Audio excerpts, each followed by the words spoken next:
Item ಯಾವುದೇ ಇರಲಿ try ಮಾಡಿ ಆಚಿ ಚಿಕನ್ ಮಸಾಲಾ. ಮುಖ್ಯಮಂತ್ರಿಗಳು ಅಲ್ಲಿ ಮಾಜಿ ಈ ತರ ಎಲ್ಲ ಇದಾವೆ ಸರ್, ಹಾಲಿ ಮಾಜಿ ಅಂತ. ಬಟ್ ನೀವು ಕೊನೆವರೆಗೂ ಕೂಡ ಹಾಲಿ ಮುಖ್ಯಮಂತ್ರಿನೇ ಸರ್. ನಿಮ್ಮ ಹೆಸರು ಎಲ್ಲೂ ಕೂಡ ನೋಡಿ, ಇದು ಹಂಗೇನೆ ಮಠದಲ್ಲದಂಗೆ ಆಯ್ತು ಕತೆ. ನಾನು ಆಮೇಲೆ ಇನ್ನೊಂದು ನಿಮ್ಗೆ ಹೇಳ್ಬಿಡೋದು ಮರ್ತಿಲ್ಲ. ಮಠದಲ್ಲಿ ಓದಿದ್ದಾಯ್ತು, ಮದುವೆ ಆಯಿತು. ಮದುವೆನೂ ಕೂಡ ಲವ್ ಮ್ಯಾರೇಜು ಮಣ್ಣು ಮಸಿ ಅಂಥದ್ದು ಇಲ್ಲವೇ ಇಲ್ಲ. ಆ ಕಾಲದಲ್ಲಿ ಎಲ್ಲಿ ನಿಮ್ಗೆ ಕಾಪಿ ಕೊಡ್ಸೋಕ್ಕೆ ದುಡ್ಡಿಲ್ಲಿರೋದು ಲವ್ ಮಾಡೋಕ್ಕೆ. ನಮ್ಮ ಮನೆಯವ್ರು ನೋಡಿದ್ದು ಹುಡುಗಿನೇ ಒಪ್ಪದೆ. ಸಿರಾ ತಾಲೂಕು ಪದ್ಮ ಅಂತ, ಪದ್ಮ ಅಂತ. ಕರೆಕ್ಟಾಗಿ ಅವ್ರ ಮುಖ ನೋಡಿದ್ದು ಪರದೆ ಬಿಟ್ಟಾಗ್ಲೇನೆ ಯಾವುದು ಮುಹೂರ್ತ ಮಾಡ್ತಾರಲ್ಲ, ಹೋಗಿದ್ದೆ. ಅದು ಒಂದು ದೊಡ್ಡ ಕತೆ. ಹೆಣ್ಣು ಕರ್ಕೊಂಡು ಹೋಗಿದ್ರು.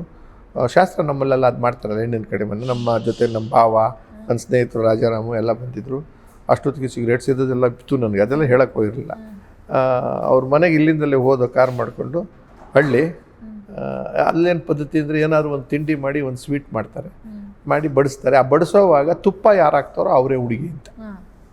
ಏನಾದರೂ ಗುರುಸಿಕ್ಬೇಕಲ್ಲ, 5-6 ಜನ ಇರ್ತಾರಲ್ಲ ಹೆಂಗಸರು, ಅವ್ರ ಅತ್ತೆ ಆಗ್ತಂಗಿರು ಎಲ್ಲ ಯಾರು ಅಂತ ತಿಳ್ಕೊಳ್ಳೋದು. ಆಮೇಲೆ ನಿಮ್ಮ ಹೆಣ್ಣನ್ನು ಕರ್ಕೊಂಬಂದು ಬಿಟ್ಬಿಟ್ಟು ನೀವು ಮಾತಾಡ್ಕೊಂತ ಹೇಳೋ ಸ್ಥಿತಿಲಿ ಯಾವಾಗ ಇರಲಿಲ್ಲ. ಸೊ ಇದೆಲ್ಲ ಸದ್ಮೇಲೆ ನಮ್ಮ ಭಾವವ್ರಿಗೋ ಯಾರಿಗೋ ಹೇಳಿದರು, ತುಪ್ಪ ಯಾರು ಹಾಕ್ತಾರೋ ಅವರೇ ಕೊಡೋ ಹುಡುಗಿ ಅಂತ ಹೇಳಿದರು.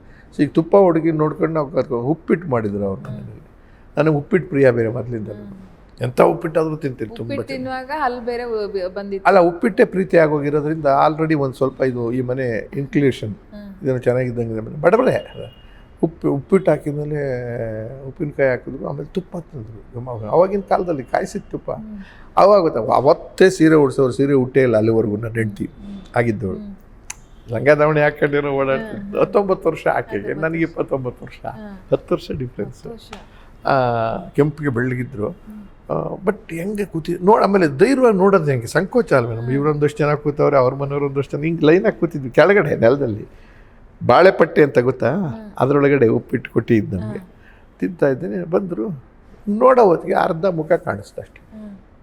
ಈಗ ನೀನು ಹಿಂಗೆ ಹೋದರೆ ನನಗೇನು ಕಾಣಿಸ್ತದೆ, ಇದು ಯಾವುದೋ ಕೆನ್ನೆ ಅವನು ಪೋಟಲ್ಲ ತುಪ್ಪ ಹಾಕೊಂಡು. ಇನ್ನೊಂದು ಸರಿ ತುಪ್ಪ ತರೋವ್ರಿಗೂ ನಾವು ಕೇಳೋವ್ರಿಗೂ ನಾವು ಬರೋಲ್ಲ. ಹಿಂಗಾಯ್ತು. ಸೊ ಇವ್ರು ಭಾಳ ಬುದ್ಧಿವಂತರು. ಇನ್ನೊಂದ್ಸತಿ ತುಪ್ಪ ಅವ್ರು ಕೇಳಿಸ್ಕೊಂಡಂಗೆ ಮಾಡ್ಕೊಂಡು ಬರೆಸ್ತಾರೆ.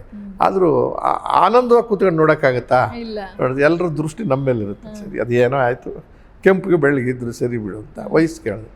ಅದು ನೋಡಿದ್ದಾದಮೇಲೆ ಬಟ್ ನಾನು ಪ್ರಾಮಾಣಿಕವಾಗಿ ಅವ್ರ ಮನೆಯವ್ರಿಗೆ ಹೇಳಿದೆ, ನಮಗೆ ಹುಡುಗಿ ಏನೋ ಇಷ್ಟ, ದೊಡ್ಡ ಸಮಸ್ಯೆ ಏನಂದ್ರೆ ಅವ್ರಿಗೆ ಹೇಳ್ಬಿಡಿ, ಇದು ಕಷ್ಟ.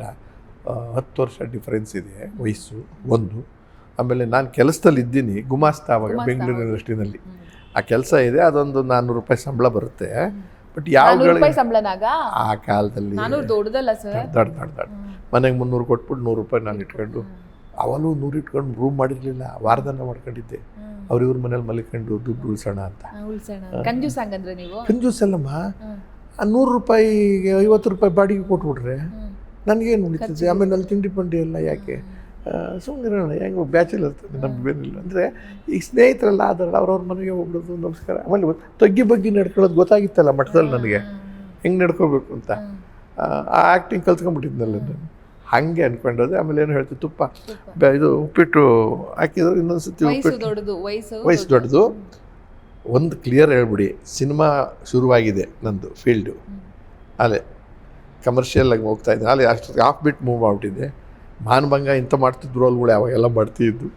ಕೆಟ್ಟ ವಿಲನ್ ರೋಲ್ ಮಾಡ್ತೀನಿ, ಅನುಮಾನ ಇರೋದು ಬೇಡಿ ಅವರಿಗೆ. ಯಾವತ್ತು ಬೇಕಾದ್ರೂ ಕೆಲಸ ಬಿಡ್ತೀನಿ ಸಿನಿಮಾ ಜಗತ್ತಿನಲ್ಲಿ, ನಾಟಕದ ಜಗತ್ತು. ಇವೆಲ್ಲ ಬಿಡೋಕ್ಕೆ ನಾನು ಆಗಲ್ಲ.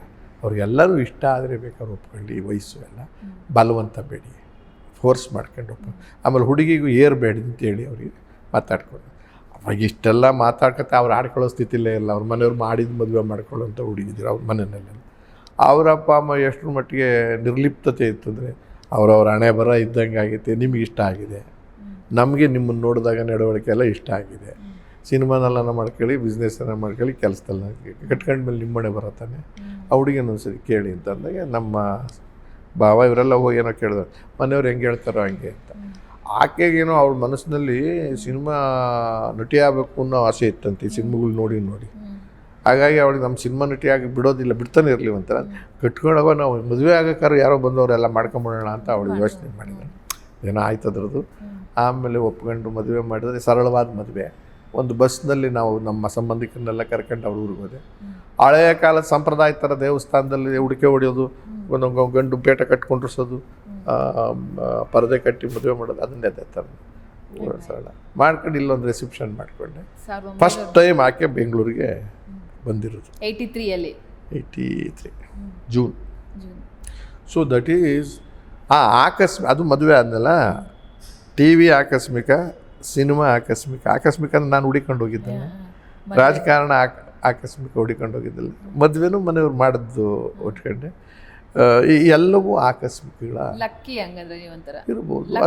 ಅದಕ್ಕೆ ನಾನು ಹೇಳೋದು ನನ್ನ ಹೆಂಡತಿ ಬಂದಮೇಲೆ ಆಗಿರ್ಬೋದು ಅಂತ. ಅಲ್ಲಿವರೆಗೂ ಇಲ್ವಲ್ಲ, ಅಲ್ಲಿಗೆ ಲಕ್ಕಿ ಬಂದಿದ್ದು ಅವಳು. ಟಿ ವಿ ಪಾಪ್ಯುಲರ್ ಆಗಿದ್ದು ಅದರಿಂದ, ಸಿನಿಮಾ ಪಾಪ್ಯುಲರ್ ಆಗಿದ್ದು ಅಲ್ಲಿಂದ. ಅವಳು ಬಂದು ವರ್ಷನೇ ಚಕ್ರವ್ಯೂಹ ರಿಲೀಸ್ ಆಗಿದ್ದು ಮದುವೆ ಆಗಿ 83ರಲ್ಲಿ ಹಿಟ್ಟಾಗೋಯ್ತು. 10-12 ಪಿಕ್ಚರು ಕೆಲಸ ಬಿಡಬೇಕಾದ ಅವಳಿಂದಲೇ ಕೆಲಸ ಹೋಯ್ತು ನನಗೆ, ಅಂದರೆ ಅಷ್ಟು ಪಾಪ್ಯುಲರ್ ಆಗ್ಬಿಟ್ಟು.